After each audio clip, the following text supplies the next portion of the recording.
Good morning. I'm really sorry about yesterday. Um, it's sort of a complicated story, but and even like I don't understand it really. But apparently, my StreamYard was having a problem communicating with YouTube because they're two different things. Okay, like they were like off sync or something.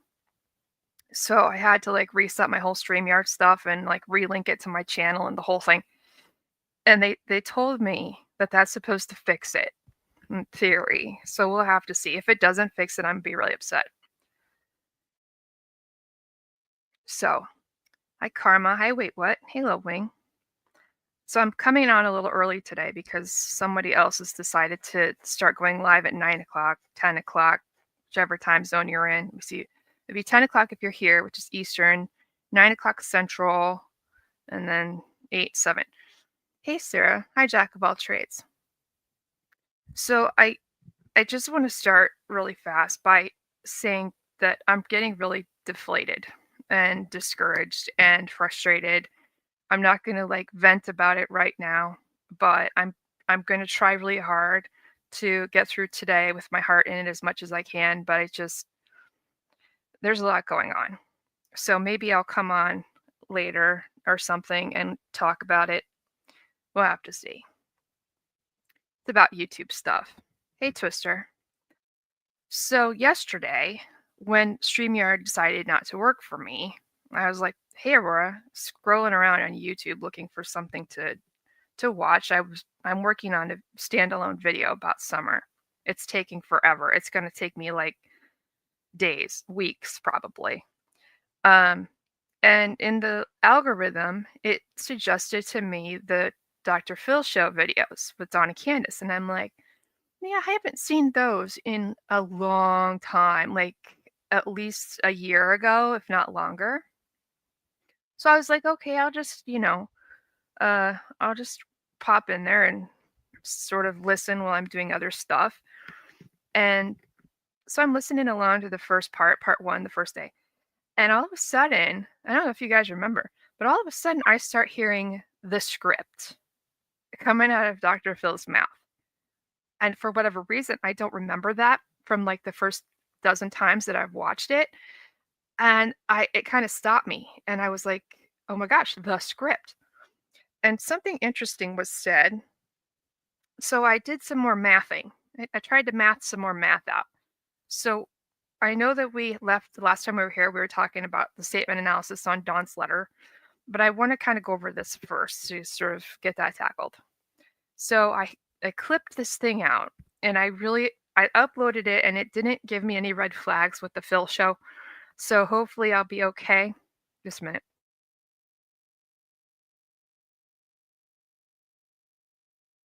Okay. So, hey Mama Bear. So how this is going to play out, it's going to be Candace and then then Dr. Phil and then Candace and then Phil and then Candace. No, it's not about mods. And you'll see how the script plays out. Now I have to say that there's a little miscommunication or something about the 2 minutes outside. It's a little bit out of order. So, but then I also found, because I researched again some more about the script, and I found a video on Michelle's channel, which she took from somebody else's channel who took it from like a Facebook. We're like 4 layers deep in that thing. So I tried to find the original video and I couldn't, but I tacked it on the end here. So as this plays through, we're going to have to pause it, right, so that I don't get in trouble. So it's the script, but just listen how this plays out. Ready? Here we go. Me and my mother and her were planting flowers. What Candace says is that they were planting flowers. Check. Got the planting of the flowers. And we went in after we got done washing our hands, and she got a piece of candy from Grandma. Yes, sir. Mm-hmm. She had a piece of candy. Yep. They washed their hands, had a piece of candy. And she wanted to go back over and see her brothers. And I said, okay. And I walked her all the way over to the porch. And I watched her walk into the kitchen where the boys were watching TV. And then she says she walked her up the stairs to the house. I love how he says this. He's all like, and so she did this. Like, he's like, yeah, right. Inside, And I told the boys, I said, watch Summer. I'll be back. handed her off to the boys for supervision. Candace went back outside to help her mother with her brace. Right. We've got in Candace's blue tank top, there's no discussion of the knee brace, so I had nothing to clip. And within 2 minutes, I came back. And came back in. And I asked the boys where their sister was, and they said she went downstairs, Mom, to play with her toys in the playroom. That the boys said she went downstairs. I said, okay. And I yelled downstairs for her a couple times, and I didn't get no answer, which was unusual because usually she always answers me. She called for Summer. Right. So now we're at the hollering no answer. No answer.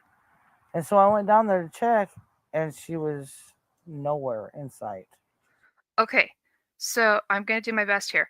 So Candace says that the 2 minutes starts when she walks over to fix the knee brace. That's when, in this interview that we're looking at, that's when she says her 2-minute timer starts. She left Summer with the boys, and then she walked back over and fixed the knee brace, and she came back from fixing the knee brace, and that interaction, that the knee brace thing, took 2 minutes, about 2 minutes.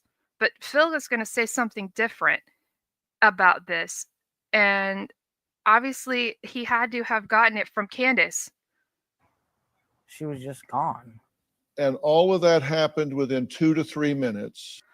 All of that happened in 2 to 3 minutes. Hi, Brand. All of that. So according to Phil, the whole thing took 2 to 3 minutes. Now, behavior panel people are going to be like, actually, that's not what she said. But that's not. Anyway. What she says. I'm saying what she says. Yes. Yep. 2 to 3 minutes.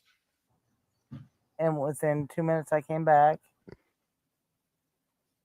And she immediately called on the phone and said Summer's missing. I think she will tell you that she didn't. We got something different the other day. So according to Phil, hey Cisco, according to Phil, he's like, Candace said this, and this. So far, this story is okay, except we have a little problem with the time. 2 to 3 minutes for the whole thing. But here, he's like, the whole jam was 2 to 3 minutes. 2 to 3 minutes. And then she was just gone. And then there's an immediate phone call to Dawn, according to Phil. And the behavior panel is going to be like, actually, that's not really what happened. Not really. Because she told the behavior panel people a different story. So in this little clip video that I've made, there's like 3 different stories going on. Like 3 different things happening. Summer's missing. I think she will tell you that she didn't. We got something different the other day. We heard that after she checked the house, she crawled around under beds. She did this, she did that. She put the boys out to look in the yard, and then she called on. Is what. Okay. So now we've gone a little further than she was just gone. Now she looked around, she had the boys go outside, and then she called Dawn. Then she did. And within 2 minutes, I came back. Psychologically speaking. Okay. So here we go. Yeah, that's a new little addition, isn't it? Why would Dr. Phil and behavior panel people, why would they make that up? There's no way that they just came up with that random stuff. They obviously got it from Candace. Obviously. They said that that's what she said. So she told WJHO this one story with the blue tank top. She told the behavior panel story B, or elaborated on story A, however you want to look at it. And then she tells Dr. Phil a whole different story with the times. She adjusts the times to give more time for her to do knee brace and the whole thing. The whole thing. 2 to 3 minutes now. She's actually put herself in a worse situation. If she were to say all of these steps took 2 to 3 minutes, and she's shrunk her time window of unsupervised time down. So psychologically speaking, now he's going to dissect this thing. We've decided, okay, I think all of us have decided, most of us have decided, that the script it's not going to work out. It can't work out. And I did the math on it. I did the math. And if you guys remember, for this story to play out the way that it's described and have it be some random unplanned stranger abduction, I had all these consistent things. The distance from the roadway for someone to walk up there, um, how fast Summer could walk, how much distance she could travel based on her height and her weight, the location of the property, the way that it sits on the hill, the remoteness of the area, the traffic that goes by on Beech Creek. I mean, I took every single possible thing that could be a variable and I made it all the same. And the only thing that I changed was the amount of time. So if all of this happened and she goes down in the basement, like we looked at Chris McDonough's video, it left like 40 seconds for her to get abducted from the basement. But I put it all the way up to 2 minutes. I gave a whole 2 minutes of time, unsupervised time. And it said that if we were going to do that, that it was going to be 1 in 50 billion. The original question I had asked was that everything the same in under 40 seconds, then that was 1 in 125 billion. That was where you're more likely to kill by an asteroid and get struck by lightning twice. So I gave her the extra time, being alone in the basement. I gave her up to 2 minutes, and it changed it to 1 in 50 billion. However, you're still more likely to win the Powerball. You're still more likely to be struck by lightning twice, and you're still more likely to be killed by an asteroid for this scenario to happen by random chance. I tried everything I could do. So then what I did, because these are mathematical impossibilities, I mean, it really is. So I gave her more and more and more time, as much as I could. So I put it up. I said, okay, can this scenario all happen and her get abducted by a stranger in 10 minutes? And it came up with 1 in tens of millions. Still impossible. Not gonna happen. So it said that basically, if you moved it up to an hour of unsupervised time, maybe, but the problem isn't necessarily the time per se. It's the location and the inability to know where she would be at that precise moment. And somebody would have to be like driving by and think, hey, I'm going to go up this big hill and there's probably a property up there and I'm going to go up on the property and there's going to be a little girl and I'm going to abduct her. Like that's a problem. It's unlikely, so unlikely that it's astronomically impossible. So you can give as much time as you want, but you'd have to be convinced that a stranger decided to stop on that road at that exact place and wander up that property in a stealth way, know she's in the basement, and even, I mean, all those things. You'd have to consider all those things. It just doesn't work. So I'm like, okay. I'm like, we're going to take this idea and we're going to instead place Summer outside. I'm like, okay, let's take the steps that we've got, but instead of her being inside, we're going to put her outside, like more easy access. I don't know. So even with that, if we were going to go off the script and we place Summer outside, it's still 1 in 25 million. You're still more likely to win the Powerball. You're still more likely to be struck by lightning twice. You're 3 times more likely to be killed by an asteroid, and you're 2 times more likely to die in a plane crash than that happening if she was outside. If she was outside, it becomes physically possible to happen in this 2 minutes, but it would require an extraordinary stroke of timing and luck for a total stranger with no knowledge to pull it off. So I even put her outside for 5 minutes, and it came up with 1 in 38 billion. It just can't work. So I decided, okay, well, what could we do to make this work? And the only thing that it could come up with is to move her location completely, more towards the road. Like if you moved Summer's location to the roadway, then you eliminate the stranger knowing that the property is there and having to climb up the terrain and it being at the right time when Summer's in the basement and all that stuff. All of that goes away. And if Summer's at the roadway, then it's just a plain statistical risk of any kind of child being abducted from roadway. And that was 1 in 300,000 to 1 in 500,000 per year. So you would have to consider the amount of time it would take her to travel from the house to the roadway. And I did the math on that one, and it came up with 3 to 4 minutes ish. So we're still outside of the 2-minute window. Even if she was going to go down to the roadway, it would still take her too long to get to the roadway. So then subsequently, she'd have to be abducted immediately. It doesn't go. It doesn't work. It doesn't happen. Unless she like can walk lightning speed and the abductor is right on the road at that exact moment, it, there's just no way. There's just no way.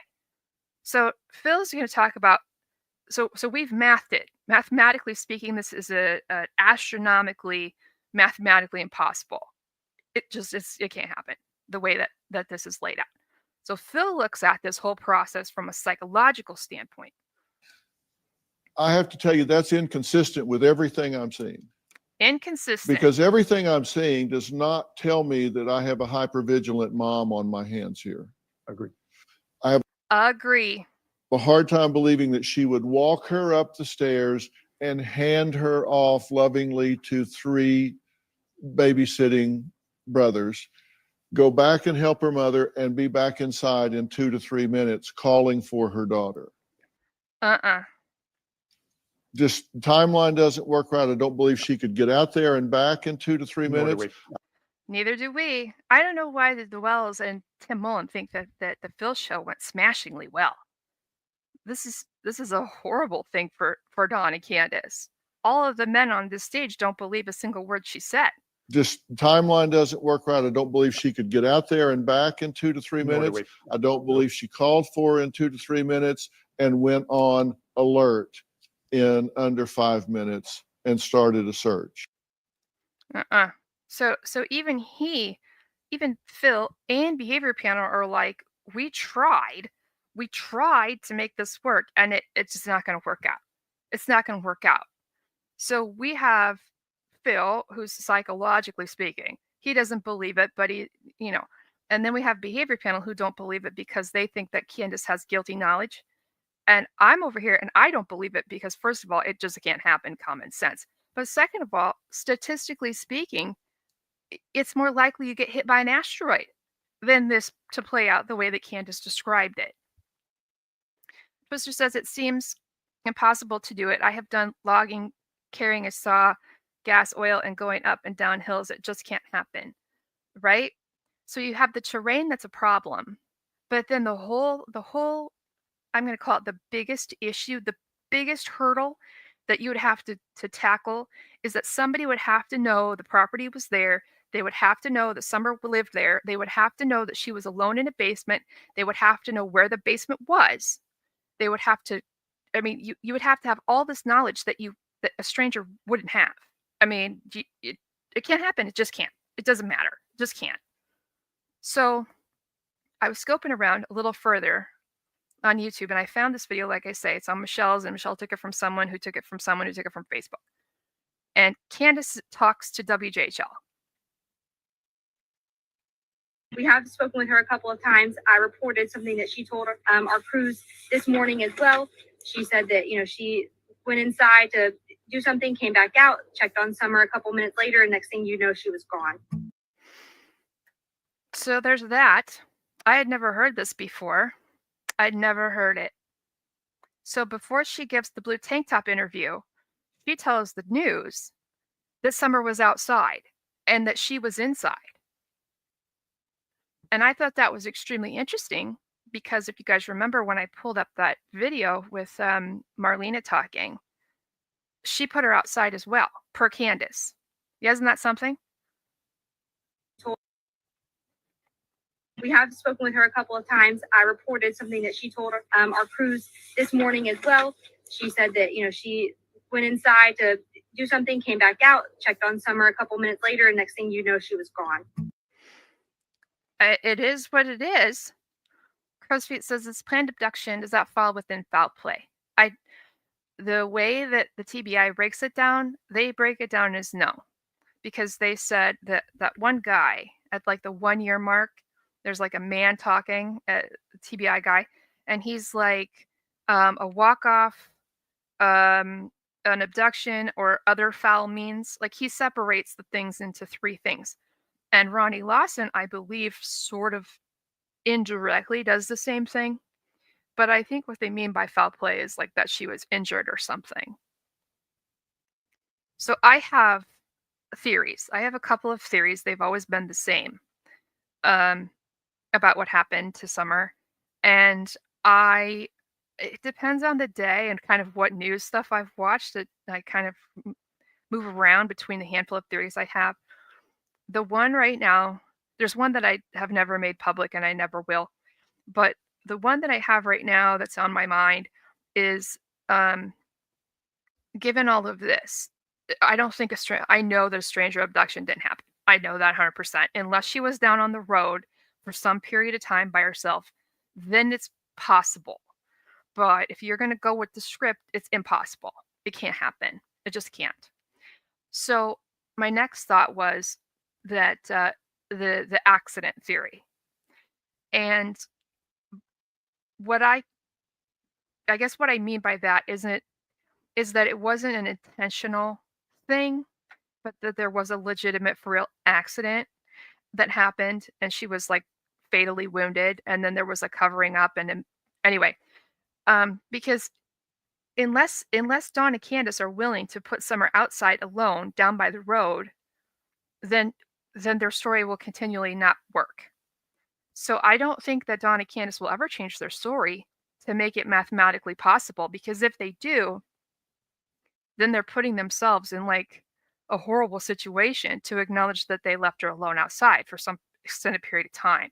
It's kind of like Dawn's situation with the 5:30, 6:30. If he says it's 5:30, he's telling the truth, but then he's opening the door to all the scrutiny and he has a laundry list of questions to answer about why the delay. But if he says 6:30, it would align, and he lies. It would align with the 911 call. However, there's phone records that would prove it was 5:30. So does he tell the truth and face the scrutiny, or does he lie and know that he's going to get found out about it? So the question is, does Candace put Summer inside because it looks better for her? And if Summer was really outside, would Candace admit that? I don't think Candace would admit that Summer was outside by herself, even though according to Dawn, it happened over and over and over again. But I did find something super interesting on Facebook. Let me get in here. I have to start and stop. Hey, Tammy T. Wow, you've been here for 11 months. That's a long time. So I was digging around on Facebook trying to find this video, which I was unsuccessful in doing. But I did find a post from Bianca. Now, she doesn't work at WJHL anymore. I sent her a message. I asked her if there was a video of this. She said she didn't know. She didn't work there. So she posted this on June 16th on her Facebook page. She says, according to Hawkins County Sheriff Ronnie Lawson, the TBI and FBI are conducting a joint investigation with the Sheriff's Office into the disappearance of 5-year-old Summer Moon Utah Wells, who, according to her siblings, just walked out the back door while they were playing and not really paying attention, the sheriff tells me. And I was like, well, that's new. Hi, Outdoorsy Life. Has anybody ever heard this version by chance? That the boys were busy playing, they weren't paying attention, and that she went out the back door. I wish that I could hear this for myself. However, there is the clip that I found of Ronnie saying that that she was left alone outside, and then we have the one news piece where the guy said that the brother said that she went out the basement door. So if this is true, okay, here's my thought process, and tell me if you think different. I don't mind if you do. So Ronnie Lawson says something, and then she just goes and she types up what he says verbatim. I have no reason to think that Bianca is a liar. I don't believe that Bianca is going to make this up. And because this was an immediate thing, this happened immediately, like that following day-ish, it leads me to believe that that's what Sheriff Lawson told her, and most definitely, that's what they told to Ronnie. The siblings told to Ronnie that they weren't paying attention and she went out the back door when they were playing. The reason that I really believe that this was said is because Dawn said that they did this repeatedly over and over and over again. And they were like, go get Summer. What Dawn described in that one video is exactly how this was playing out in this post. Does that make sense? The way that Dawn described how they left her outside alone, as if it's their fault, it's exactly how it plays out here. That's right. You get what I mean? So I thought I'd share that because it's something. I wonder why she doesn't work at WJHL anymore. That's unfortunate. But I hadn't heard this before, and it doesn't exist on a video that I can find. So we have all these stories. So many stories. So cue the 5:30 problem. I'm going to do my best to see if this will play. I'm not sure if it will get me in trouble. I didn't clip it because I wasn't sure what to clip or where to clip it, but it's part 2. The Phil show part 2. So we're going to kind of pause throughout. Mama Bear says, in my opinion, that could explain why Marlene has said that she was at the swing and Candace looked back and she was gone. Yeah, right? Right? Mm-hmm. So before the blue tank top interview, Candace is saying that she was inside and Summer was outside. The boys put Summer outside. I believe wholeheartedly that they told that to law enforcement, that Summer went outside. I believe that 100% because every time the news reports a story from the boys, it varies a little, but it's consistently the same. Like there's a little bit different stuff, but the bottom line is that she went outside. And so we have Candace talking very early on before she goes on camera. We just heard Ansley Daniels say that Candace told her that she was outside. And we're talking about basically the same thing that Marlena had said, right? You know what I'm saying? It's I feel like it's a little more than a coincidence. Yeah. Okay. You want me to keep it paused here? Will it let you zoom when it's live? So this is going to start where Candace is talking about the script again. And then it's going to cue over to Dawn, where she's going to call Dawn. And Dawn is going to... Here, how about we do this? Let me copy the link. This is at... here's the link for this video.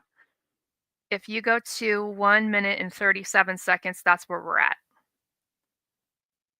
So, all right, so I'm going to do my best. We're going to have to pause this throughout, okay? Prescription, so I decided just to go ahead and work late. We just finished planting flowers, and then Summer, she has to go back in the house Flowers. Summer wants to go back in. with the boys. I fixed my mom's knee brace, Knee brace. and I told my mom that I have to go back in with the kids. After I came into the house, I asked the boys where she was, and Okay, she came in the house. She asked the boys where she was. they said that she went downstairs Downstairs. to play in the playroom. And I came into the playroom, she wasn't here at all. And she wasn't here. The end. It's the same thing. It's this and this and this and this. The end. The end. The end. Now cue Dawn. So she goes downstairs. Now I'm sure Phil Show manipulated this a bit because they did manipulate some other stuff. I proved that. You remember that whole debacle? If you were here on my channel at the very beginning, I made several videos about the Phil Show, and one of them I had proved that they had edited the blue tank top interview in a way that made Candace look even worse, and I got in trouble for that. Okay, so she's like, I came downstairs in the playroom and she wasn't here. About 5:30 p.m., my wife Candace called. About 5:30 p.m., Candace called. So here, we're in November of 2021. Now, we've had the Chris McDonough situation already happen where Don's like, I thought it was 5:30, but the 911 call says 6:31. See, that already happened. And he was like wavering on the 5:30, 6:30, but now here we're in November. And he's back to confidently saying 5:30. So let's walk through this. According to the Phil show, what Dr. Phil just walked through, we had all that stuff happen. She went down there to check and she was gone. And then she immediately called Dawn. Or they looked for a little bit and then she immediately called Dawn. Either way, any way you put it, she called Dawn at 5:30. So that would mean that Summer would have had to go missing before 5:30. Otherwise, you get what I mean? And then they didn't call 911 for an hour. I believe the 5:30 is important, personally. And I come into the playroom. She wasn't here at all. About 5:30 p.m., my wife Candace called and said she couldn't find Summer. I says, well, hang up for me and call 911. But she didn't hang up and call 911 at 5:30. Hi, Jane Marie.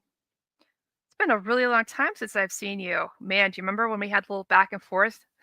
Hi, Corey. Hi, Cat's Hodgepodgery. Sorry if I missed anybody. Do you get what I'm saying, though? The way this plays out, when you look at the clip thing that I clipped to pieces to not get in trouble, when Phil's walking through that thing, he gets all the steps in there eventually of the script, and then he says that Candace calls Dawn. And here, Dawn's like, she called me at 5:30. Well, if we believe what Phil says and what Behavior Panel says, which I do, then, I mean, how else are you supposed to believe that obviously that's what they were told.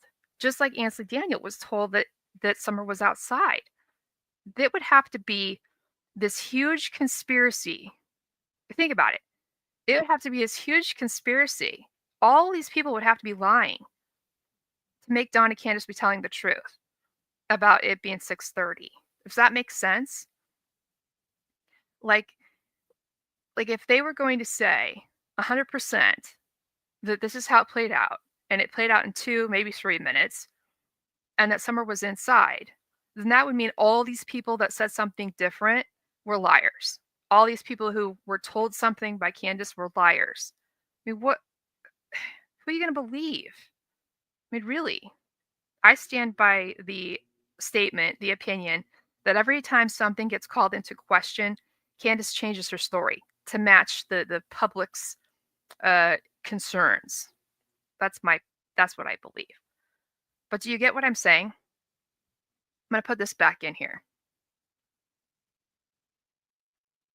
Here we go. Me and my mother and her were planting flowers.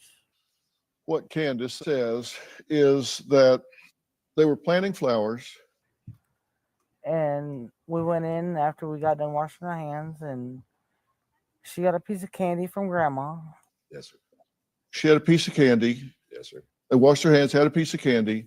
And she wanted to go back over and see her brothers. And I said, okay. And I walked her all the way over to the porch. And I watched her walk into the kitchen where the boys were watching TV. And then she says she walked her up the stairs to the house, inside.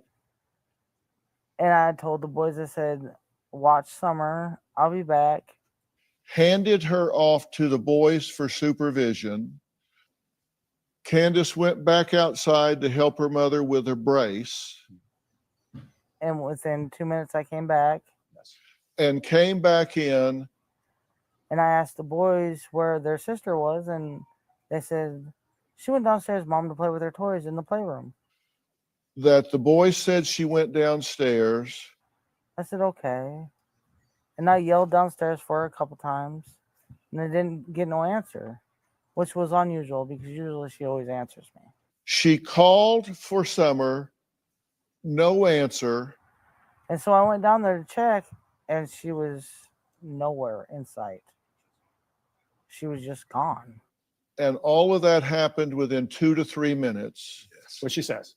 I'm saying what she says. Yes. Yep. 2 to 3 minutes. And within 2 minutes, I came back. So instead of just being 2 minutes, it's 2 to 3. And she immediately called on the phone and said Summer's missing. I think she So do you see where this is going? Do you see what I'm saying? will tell you that she didn't. We got something different the other day. We heard that after she checked the house, she crawled around under beds. She did this, she did that. She put the boys out to look in the yard, and then she called on, is what we heard. And within 2 minutes, I came back. Psychologically. And then you have Dawn repeatedly regurgitating 5:30. I mean, this math is not that hard to math out. It's pretty cut and dry. I do not believe that she was missing for a handful of minutes and they immediately called 911. I don't believe that for 1 minute, 1 second. I believe wholeheartedly that calling 911 was the furthest thing that they wanted to do. That was the last resort that they had, in my opinion. Speaking, I have to tell you that's inconsistent with everything I'm seeing.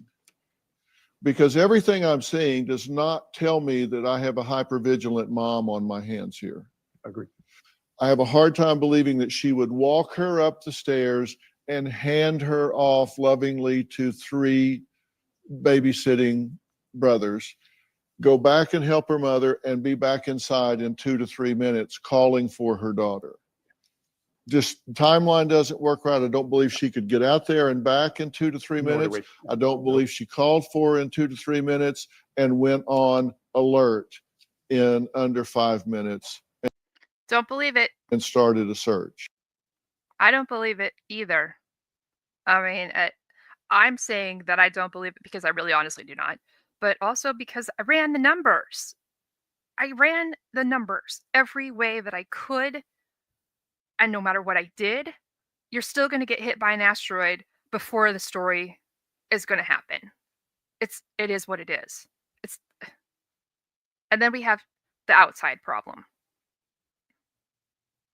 We have spoken with her a couple of times. I reported something that she told our crews this morning as well.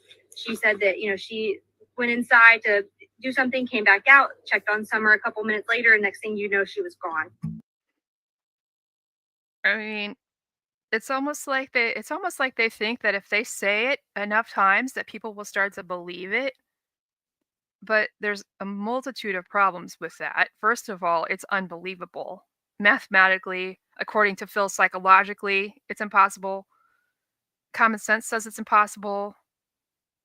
I mean, real life says it's impossible unless they have some ability to bend space and time. It just can't happen. It just can't happen that way. Hey, Candalee. Wow. Member for 32 months. I can't believe you've been here for that long. Who tolerates me that long? Apparently you do. So I found another little clip off video.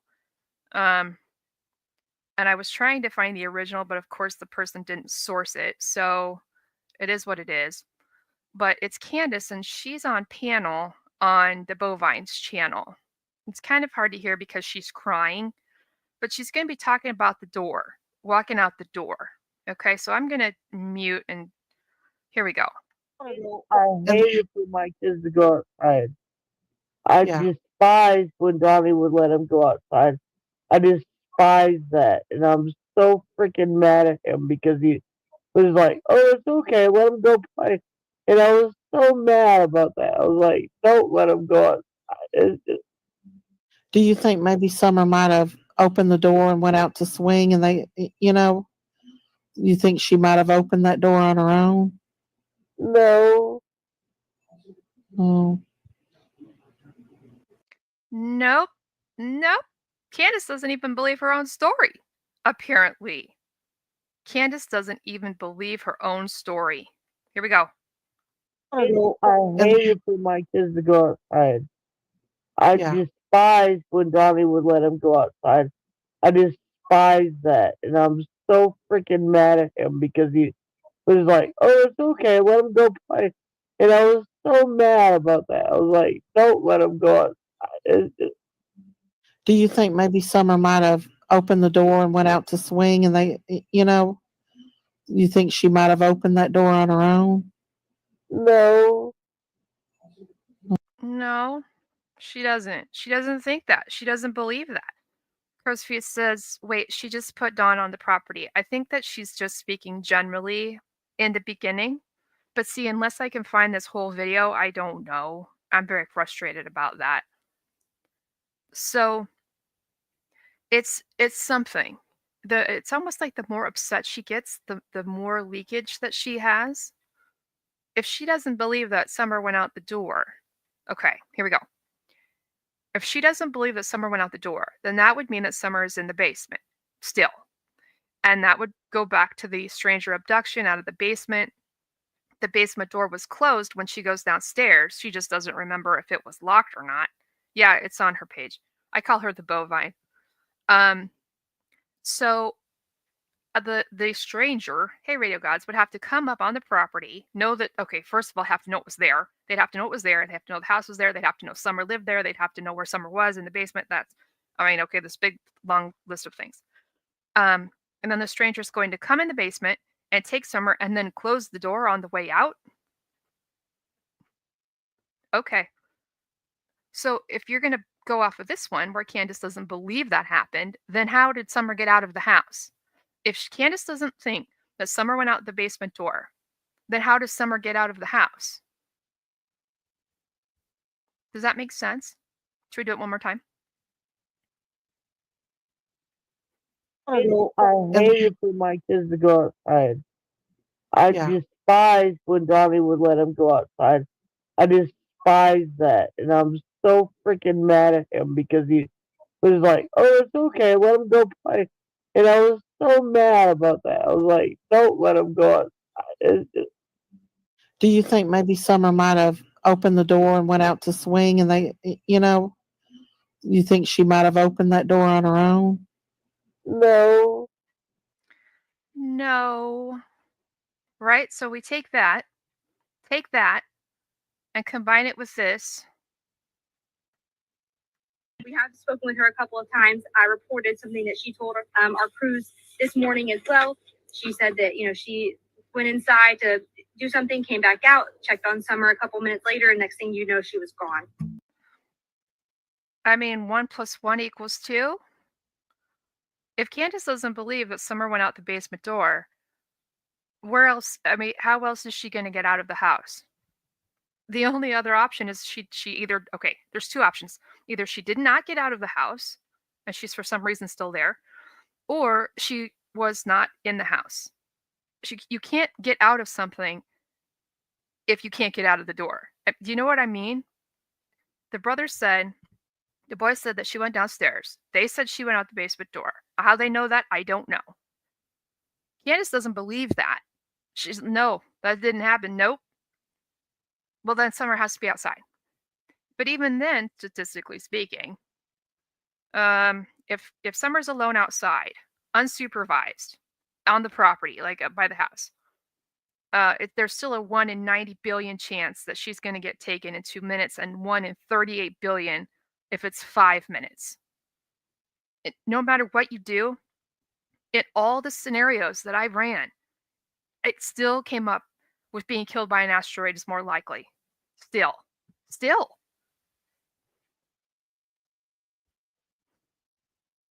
I don't think she was in the house either. I believe she was outside by herself. I do. So every time I ran it, there was a couple of different ones that it gave me. More likely to win the Powerball, more likely to get struck by lightning twice, more likely to be killed by an asteroid. Let me see. There was a couple more. See if I can find them. You're more likely to be struck on the head and killed by a falling coconut. You're more likely to discover a message in a bottle and have it be from someone you actually know.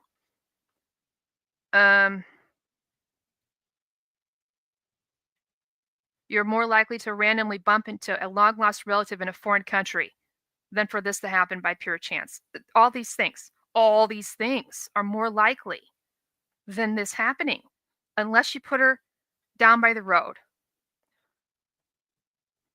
or you have someone who knows the property. Then that's a whole different ballgame. I haven't ran the numbers on that one. I don't know how to. I don't know what to put in. You'd have to have someone who, you still have to have somebody that knew that she was there at a certain time and know that she was alone in the basement. You would have some time cut down because they would know the property is there. They would know where the house is. They would know where the basement door is, that kind of thing. So you would cut out a little bit of time and a little bit of the unreasonableness. But you would still have to factor in that that person have to know where and when, and i- i- how are you going to do that? Let's say that a person is lying in wait, like Dawn says, they're hiding in the bushes or something. How are they going to know? After they see Summer go in the house, how are they going to know that she went down the stairs? If she's in the house, how can somebody that's hiding in the woods know that she's gone downstairs? How can that happen? Just asking. It's not like their house is made of glass. It just doesn't make sense unless you put Summer outside. The only way that there is a remote chance of this happening is if Summer's outside. And according to Candace, initially, she was alone outside. Told her, our crews this morning as well. She said that, she went inside to do something, came back out, checked on Summer a couple minutes later, and next thing you know, she was gone. Why would she lie? Why would she lie about that? That's pretty specific. CrossFit says we could math on foot from swing to first curve of driveway, then in car to Beech Creek Road. See, the time is the unsupervised time is definitely a problem, but the major hurdle, the main issue that I'm having problems with is the probability of a stranger knowing that she was there in the first place. She would have to be in a visible line of sight that a stranger would be driving by at that time, and that that stranger would have to have the motivation to kidnap a child, and that thought process. There'd be like, I mean, they'd have to do it immediately. Exploited Innocence says, what mom says, they despise their children going out to play. 3 boys, 1 girl inside house all the time. Angry at Dawn for saying, let them go outside. Most photos and videos show them outside. Right? Dawn's like that she's an outside kind of girl. Remember, that's her downfall. Remember that? Summer's downfall. I don't know if I still have that clipped out. I feel like I don't. That's Candace 1 versus Candace 2. Candace's story, there's gaps in her story. Without a doubt.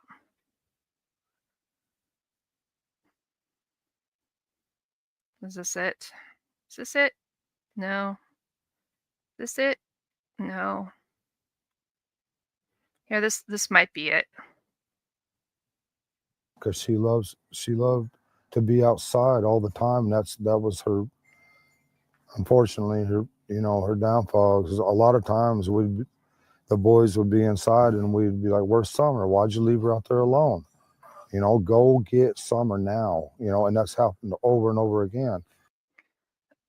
I mean, if you take all of these pieces that we just walked through, it makes a pretty solid picture, if you know what I'm saying. If you take all of this stuff and you put it together, everything that the Phil Show people said, everything Behavior Panel said, everything Ansley Daniel said, everything we heard come out of Candace's mouth, if you take all of that and you throw in the math, it places Summer outside. It does. If there's going to be this abduction thing. Which is why right now, currently today, I'm faltering more towards the accident thing. It'll change by tomorrow, I'm sure. Wait, what says the caller or dispatch said a relative of Summer, wrong age, a description of clothes, and never mentioned the shaved head. If you happen to remember, Don had said at some point that he had a really hard time remembering the ages of his children. I don't remember where that was or when that was. Chris Feet said then someone would have to climb the hill. That would definitely take more than 2 minutes, right? And they'd have to go the dog trail route. According to Dawn,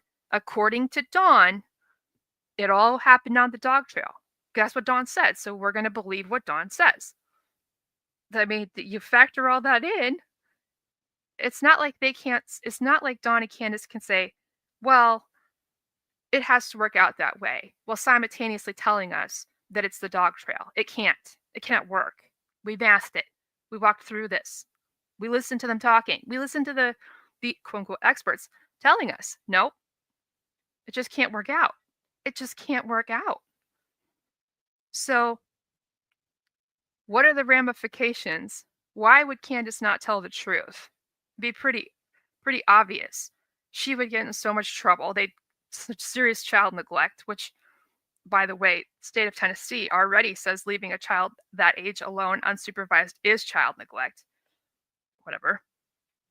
She would be in a whole lot of hot water for that. But the problem is that I believe it's a lie.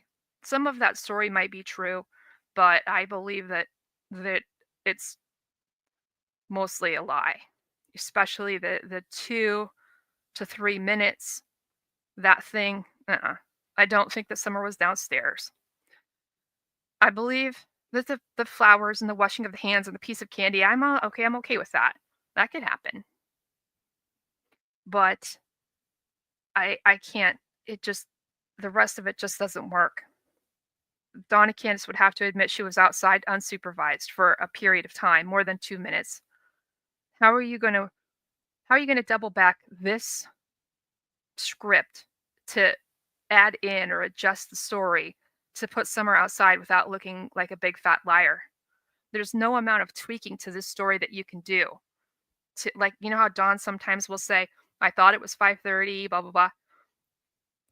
How are you supposed to tweak the script to make it work? She was outside. Come on. There's no way that she was in that basement in the middle of June on a hot summer day. No way. Mm-mm. If they want us to believe in abduction theory, it's just not gonna work out. No matter what you do, it just can't happen. That's the bottom line. So we have a couple of choices about what we can do right now. We can go and we can finish watching the rest of the statement analysis thing about the letter, or we can pick up on our news pieces, and then a couple of news pieces down, we get to the letter again, and maybe that's a better way to incorporate that. We're not moving very quickly, but that's okay. How long have we been here? Okay. We can go a little longer. Let me find the playlist. News videos. Edit in YouTube. Yes, please. We're so far down in this list now. Twister says you have to read between the lines. Yeah, you do. Aurora says, yeah, when Don did his first phone interviews with Jay, he had to ask the boys their ages when Jay asked him how old they were. Yeah. That's how the whole 4-year-old thing, that was my understanding. It was because Dawn didn't know how old she was. So let's go. We are here. The reward fund money thing comes up briefly. Is that on stage? Okay. Here we go. We're going to give a thumbs up because we're not going to be stingy. Here we go. Along with law enforcement, a private investigator is also... By the way, this is, sorry. We're at June 15th of 2022. Still involved. He tells us that he's working parallel to law enforcement. The reason I'm here today is because I do not want her name to go on the back burner. I don't want her case to be forgotten about. It's not just the fear of what's unknown. It's fear that we may never know that keeps this case active for private investigator Chris Colball.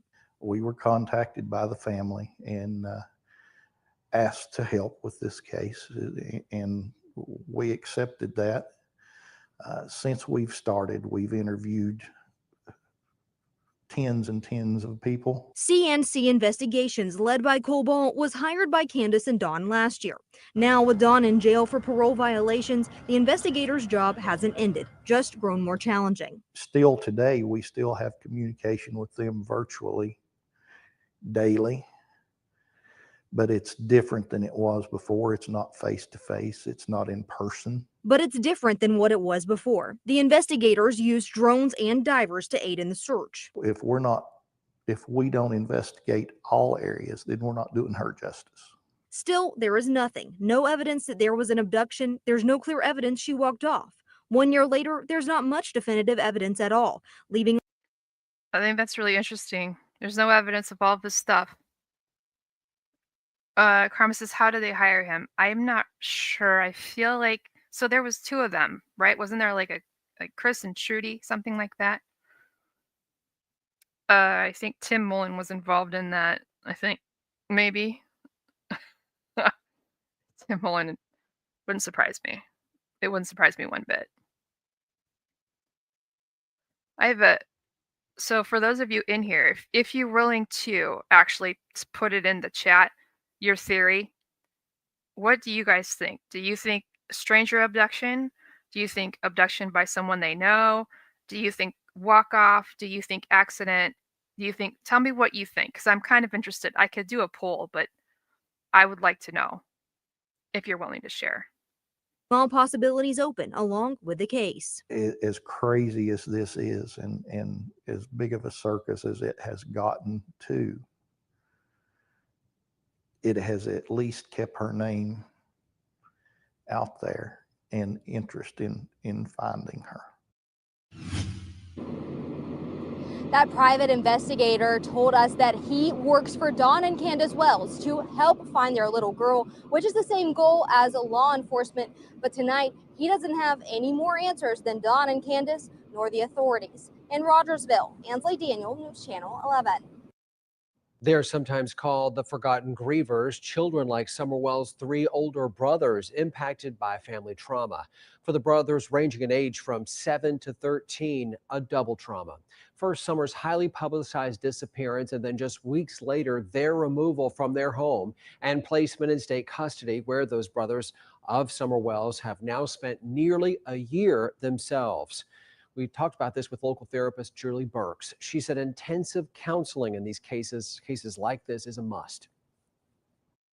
I can tell you, my heart's broken. I'm feeling sad, or I'm really ticked off because, I'm missing this person or whatever. Whereas a child doesn't always have the tools yet or experience of life to understand and how to cope with that in a healthy way. Burke says children who get enough therapy and complete it can become very resilient and move forward and have a great life. Again, Summer Wells still missing tonight. If you have credible tips, call 1-800-TBI-FIND. And the vigil gets held. Let me take this off for just a minute. It's interesting to read what you guys think. Everybody thinks something different. Quiet you. Everybody thinks something different. And like I say, my theories, they change. Like I have the same theories, but the one that I think more changes every day. Like which one I'm picking changes every day. I really hate to think of like the really bad ones. Okay. Let me look.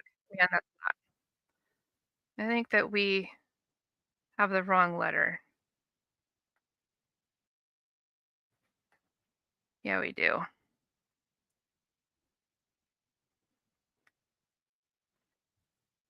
Okay, here comes the letter. Thumbs up, so we're not stingy. Wow, this only has 983 views. That's sad. 1 minute after midnight, a personal letter from the father of a missing East Tennessee girl was added to the family's website. Don Wells penning an emotional letter from jail addressed to the people responsible for kidnapping Summer. Here's Nicole Smith. It was a letter written from behind bars, where Don Wells continues to be after his arrest on a DUI charge, which violated his probation on a previous charge. A letter to the person or persons responsible for the kidnapping of his daughter, Summer. The 5-year-old girl disappeared from their Hawkins County home in June of 2021. Don Wells and his wife, Candace, have been very public about their search for Summer. Though, as the months go by, they've expressed worry about ever getting a resolution to their heartbreak. Well, yeah, I wonder if I'll ever see her again. Yeah. I mean, I don't want to lose hope, but yeah, I guess, I guess I am losing hope that I'll ever see her again. But yeah, I pray for her all the time. In the letter, Don Wells talks about the lives ruined from Summer's parents to her brothers.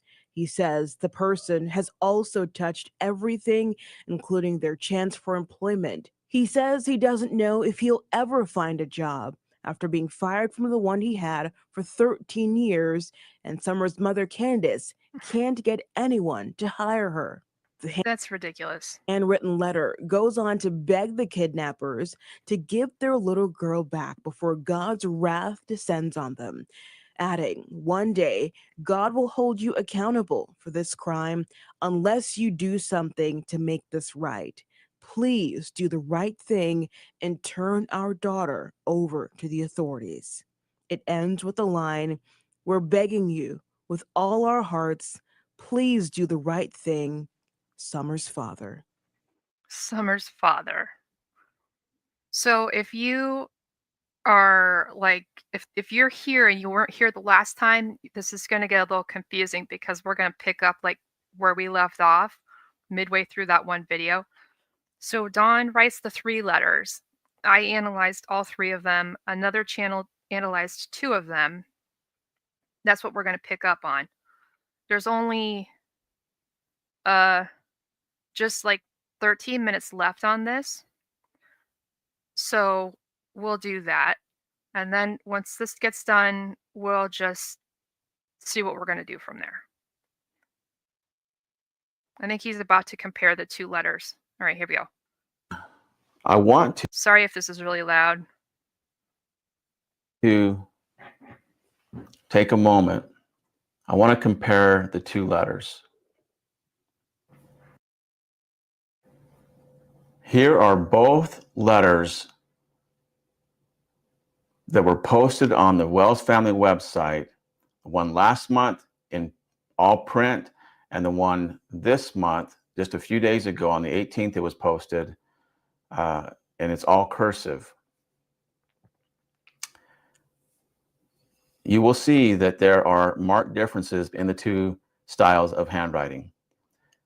Now, if you didn't know it, besides being a statement analyst, during my law enforcement career, I also received certification as a forensic handwriting analyst. And I can tell you that you don't really need that certification to tell the difference in these 2 styles of handwriting. There are several things that we look for, and we look for consistencies and inconsistencies in the styles of handwriting. We look for at the size of the writing, we look at the spacing, we look at the slant, we look at the baseline. There's many different things that we look for. And it's apparent that these are 2 different styles of handwriting, okay? There's many aspects. In the one on the left, the first one, we have, it's erratic handwriting. We have capitals where they don't belong. We have low T crossings. We have difference in spacing.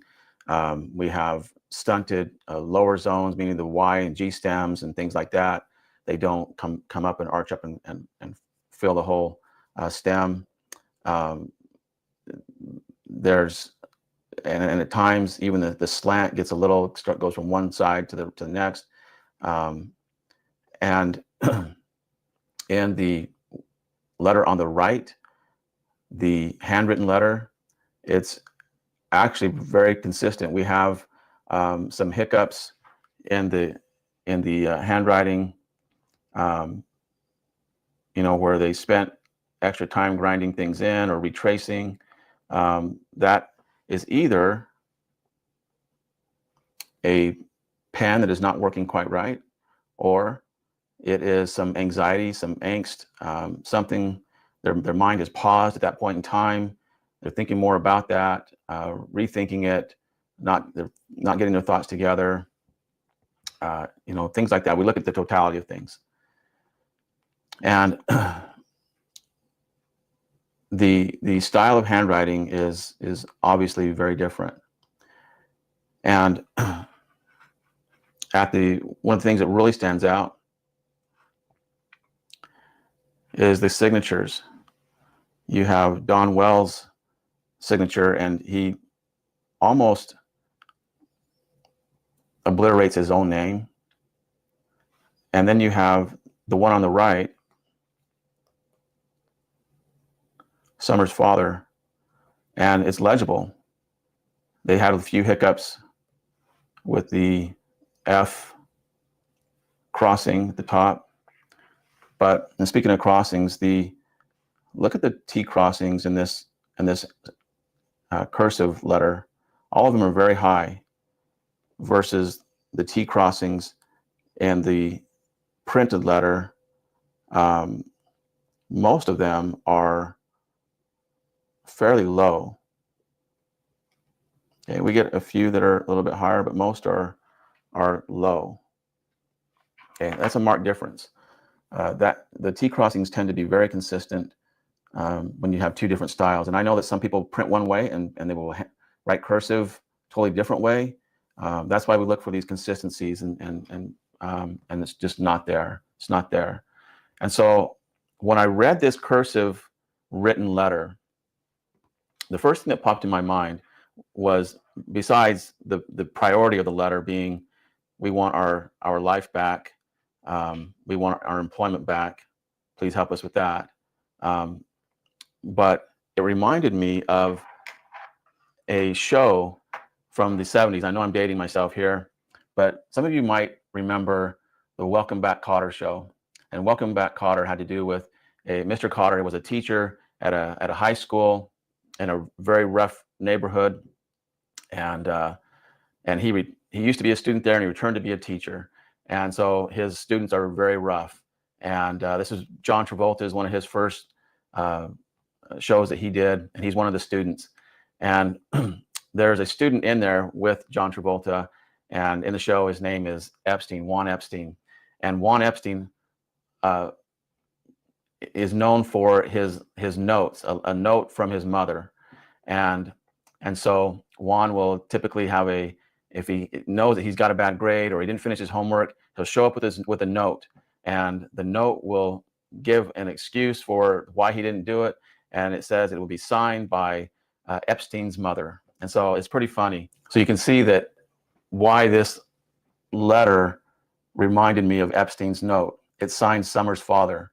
And it just resonates, that same vibe of someone writing this letter for Don. Now, it may be that Don had some say in this letter, that he dictated it, what he wanted to go into it. But it's very rare for when a letter is dictated and rewritten by somebody else, that they don't put their own spin, their own perspective, their own thoughts, their own feelings into it, and their own wording. And it often gives them away that it's written by somebody else. And so I'm going to pause this for just a minute. I don't remember which letter this is that he's reading. Is he reading the letter to the kidnappers? Yeah.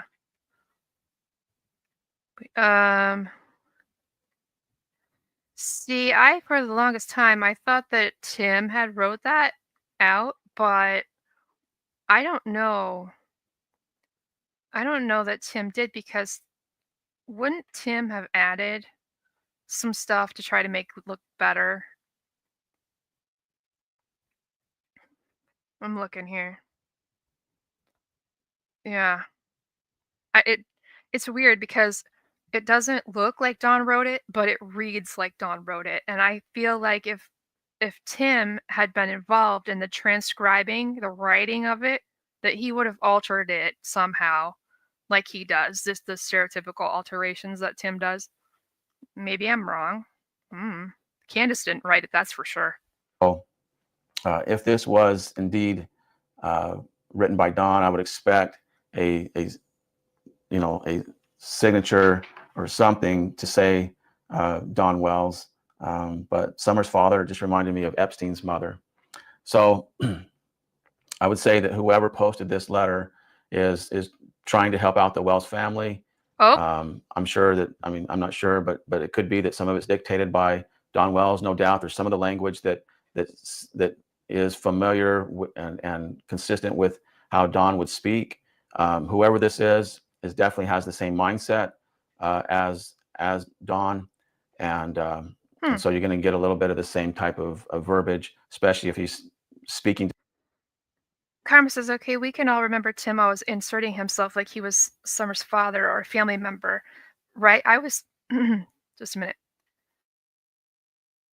I was just sitting here thinking about all the blog posts and things and trying to recall how normally he writes Dawn and Candace Wells, and he usually writes it all together like this.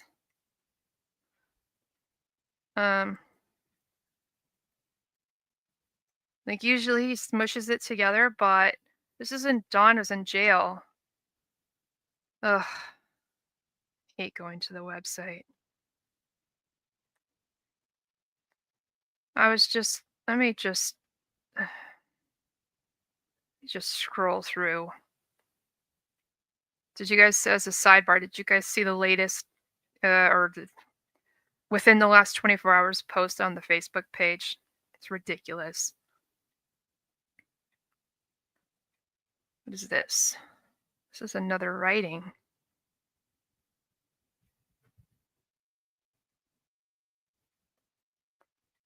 Dawn Wells' private journal. Oh my God, this website is so wrong.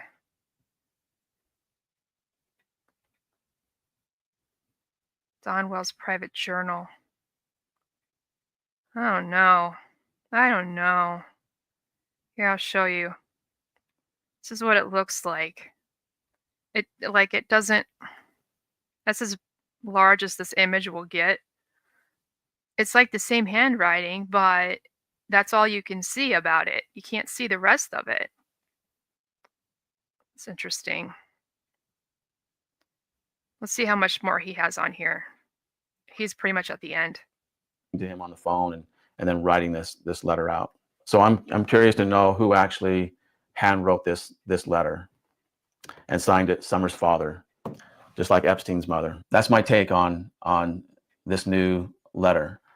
Like I said, the next video I'm going to post will be about the first interview that Dawn and Candace did with the media, and that's where we're going to get the true perspective, uncontaminated perspective. It's contaminated a little bit because by the time I don't think they did that. So there's that. This is the first time I've ever watched this channel. I don't know why I didn't know about it before. Has anybody seen what he's just talking about by chance? Yeah, we're done with that tab. I don't know what he would. I'm going to subscribe. I don't know what to look at. I don't know how to search for it. What would it be under?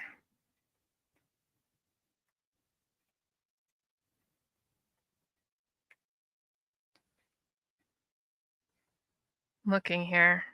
I don't know what to search for. He did stuff on, oh, of course he did. But he just said that he put up a video about, I'm assuming the blue tank top interview. But I don't know what he would have titled it.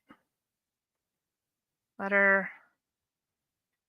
Oh, there's like barely any videos up. Maybe he took it down. I don't. Oh. I'll pull this in, but I don't really know that it applies to us.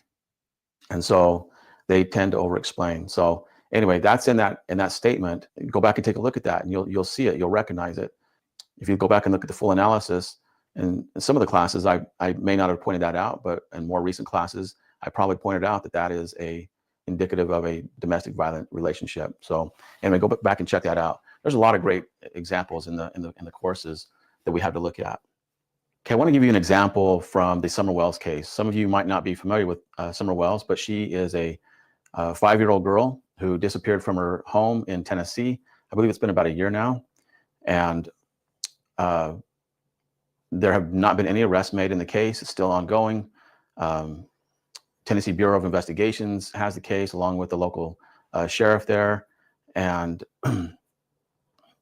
There's been a lot of speculation and analysis on the case. A lot of people have weighed in on it, including myself, my friend Chris McDonough from the Interview Room. He's a retired homicide detective from California. Greg Cooper, with the executive director of the Cold Case Foundation. He used to supervise the behavioral analysis unit, the profilers at the FBI. His second in command, Dean Jackson, one of the brightest guys I've met. And then a whole host of other people, experts and YouTubers and people who weighed in on this case. The parents, Don Wells and Candace Bly, they've been on Dr. Phil and all over YouTube. So anyway, the speculation is that for most of us is that it's pretty clear that the parents likely had something to do with her disappearance. They have guilty knowledge of it. And of course, the parents are saying that they don't. And right from the get-go, right from the beginning. There we go. He doesn't beat around the bush, does he? I like this guy. There's no beating around the bush. As a reminder, hi Sandy, did I miss saying hi to you? Hi Karen. Guilty knowledge refers to information that only the perpetrator could know and accidentally reveals either directly or indirectly in their language. In other words, it's when a person says something they shouldn't be able to say unless they were involved. It's not just about lying, it's about revealing details that no innocent person would be expected to have access to, like something that was never released in the media, something that law enforcement didn't tell anybody. That would be examples. With her disappearance, they have guilty knowledge of it. And of course, the parents are saying that they don't.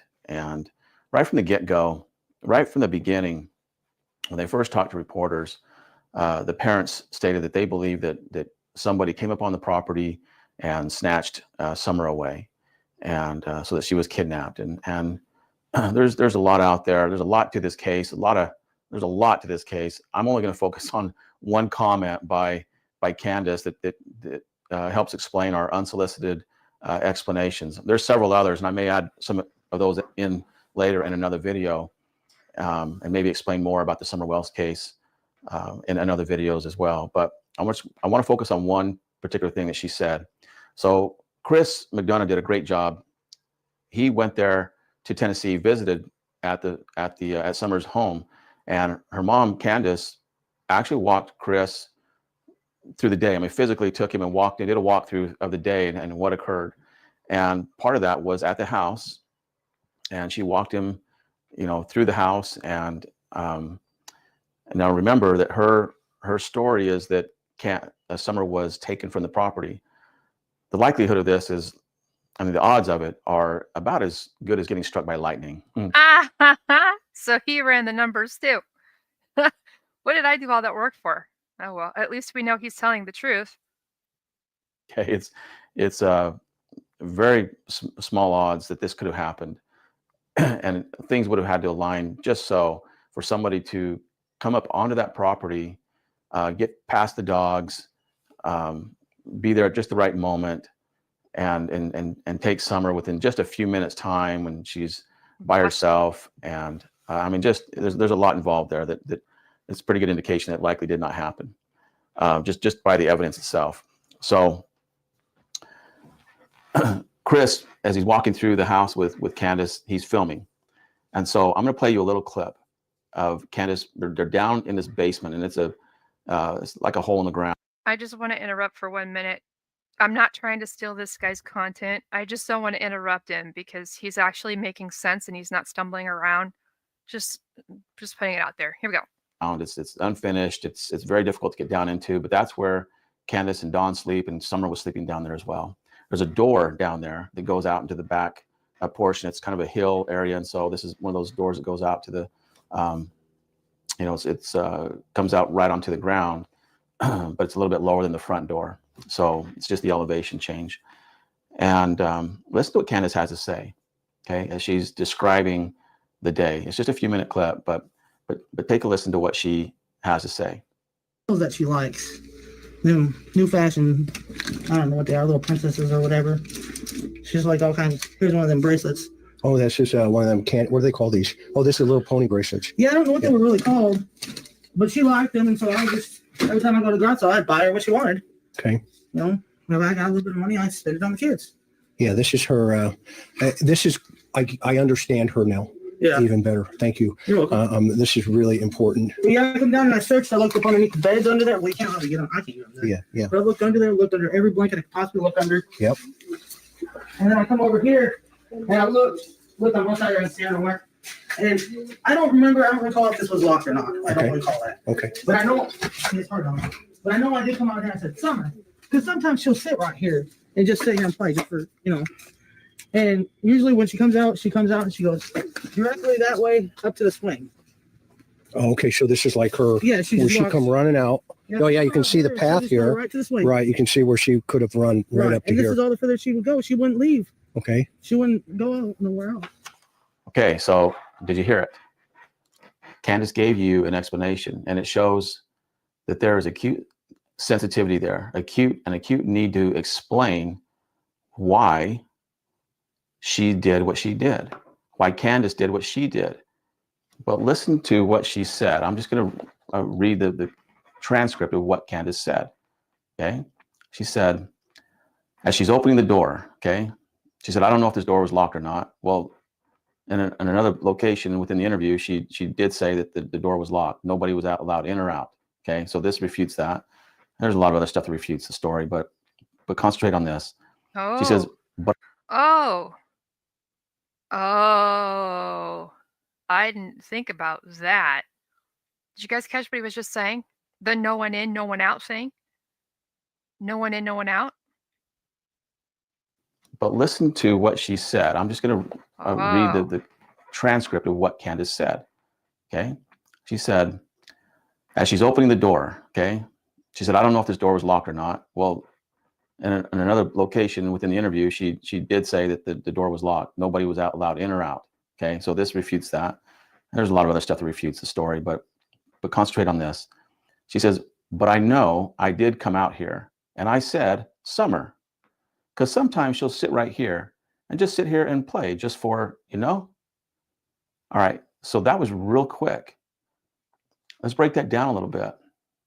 She said, but I know I did come out here and I said Summer. I'm going to stop right there.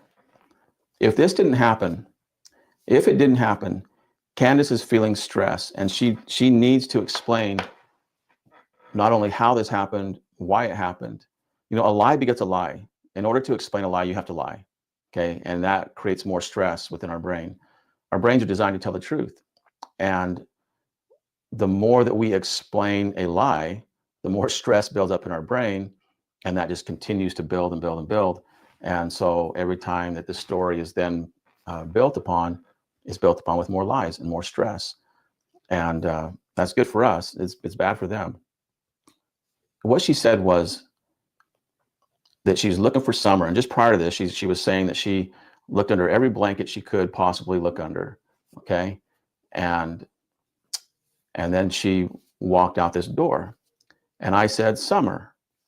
Now, if you really experienced that and your little girl was missing and you're looking for her, would you walk out a door and say Summer, or would you walk out the door and shout or yell for Summer, right? You would yell. This is one of those things. This is the word said as communicative language. I know we're not talking about communicative language today, but remember what I said. There are many, many principles, and you don't have to hang your hat on one principle alone. If there's sensitivity in one area, there is going to be a sensitivity in other areas, and there's going to be mix up in the language.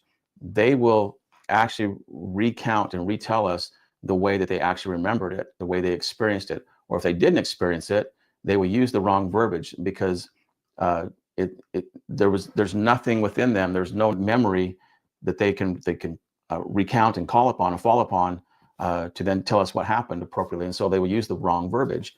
And communicative language is one of those things that they mess up on. And in this case, she said, I came out and I said Summer. Okay. You wouldn't do that. You would, in fact, in other part of her story, another time, she said that they were shouting, they were yelling for her. That's what they were doing to try to find Summer, was they were shouting and yelling her name. Okay. But Candace now said, I came out and I said Summer. Okay. Instead of shouting it and yelling for her and calling her name. said as soft communicative language, and it's not appropriate in this context. And so she's quoting what she did, Summer, and then she justified it. Because sometimes she'll sit right here and just sit here and play just for, and she's pointing right outside the door. So in other words, this is so sensitive to her, this lie, that she had to justify why this would work, why it makes sense that she would come out and say Summer, because Summer, this is what Summer would usually do, what Summer's normal activity is. She would come out and just sit here, right here, and play. And so that's why I would come out here and say Summer. She may have done, I believe that this is something that she's done in the past. She's perseverating from something that a prior incident and placing it into this incident. And it's not something that actually happened this time, but it's something that happened in the past. And, or, has probably happened many times that she said Summer, and because Summer's out there playing, she's looking for her or whatever the case is. But what this shows at this time is there's an acute need to explain her story to make it make sense. And this is what happens. This over explaining, the unsolicited explanations. Chris didn't ask her why it happened or why she would say Summer. It just came out. It was just part of it. And it shows that she has an acute need to explain why that would happen. Okay. I hope that helps you. There's a lot more to that. And hopefully I'll get to more of the Summer Wells in another episode here. Okay. What I want to do now is. That's interesting. I wish that he would have done more. There's nothing else like that I could find. That's it. Huh. So there's that. I mean, he pretty much everything that we have watched specifically today, it's all been the same. All these separate people have come to the same conclusion that the story just doesn't work out. It just doesn't work out. Just can't. Just doesn't work that way.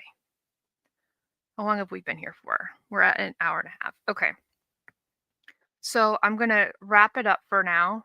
And I'm not sure what we're going to do from now forward. I don't know. The videos are scattered and they're not, there's no like play-by-play anymore. Most of them are just Dawn talking on certain anniversary dates and some basic news videos that are like TBI hasn't released any new information. He is good. I like him. I don't know why he doesn't have a bigger channel. Hi, Annabelle. So yeah. But like I said when we started today, there's a lot happening. I'm really frustrated with YouTube. It's really starting to make me like upset. I'm angry.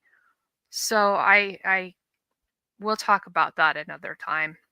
But I'm going to get out of here. Should we run the loop before we leave? Let's do that. Let's do that. You exit out of some things. Oh, she's so cute. Let me take this out of the way. There we go. All right. I love you guys, and I'll talk to you really soon, okay?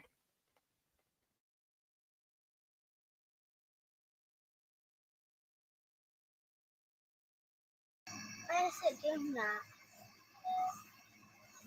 What is this lightning movie? Oh. Let's not forget why we're here. Summer Wells, she's the one that brought us all together. I know all of you because of her. We won't stop searching. We won't give up. We're going to keep on going. I think we're all on a mission. So please be kind to one another because you never know. No one is immune from tragedy, no matter who you are. So just remember, what do you want your legacy to be when you leave this life? I love all of you, and I'm so glad you guys are here.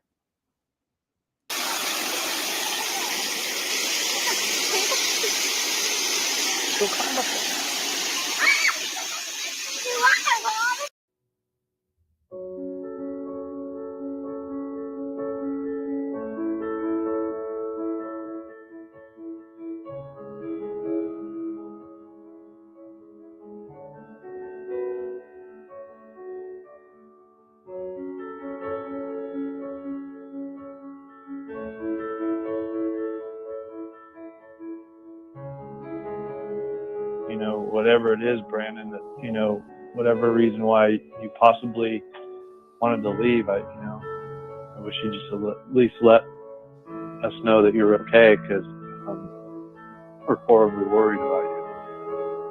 This is all, anything you might be feeling, feelings are temporary and fleeting like the wind, right? You feel it go by you, but you are not your feelings.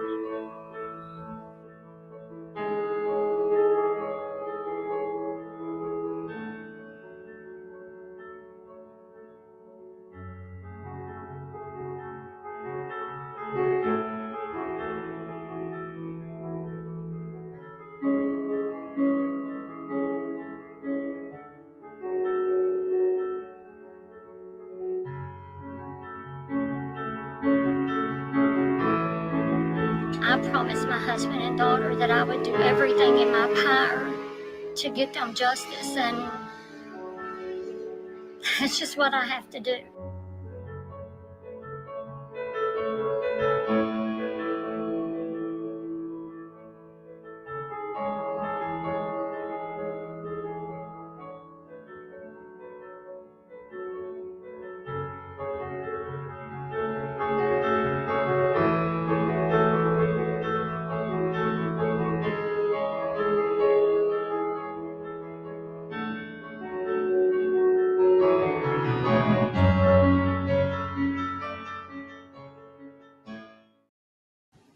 I hope everybody having a good day. Hope everybody accomplished something significant. Even if you didn't accomplish anything significant, don't be discouraged. Just aim to accomplish something significant tomorrow and the next day, and so on. If anybody's going through anything, I hope and I pray that you get through it, and just know that you do have the strength to get through whatever the fuck you're going through, no matter what it is.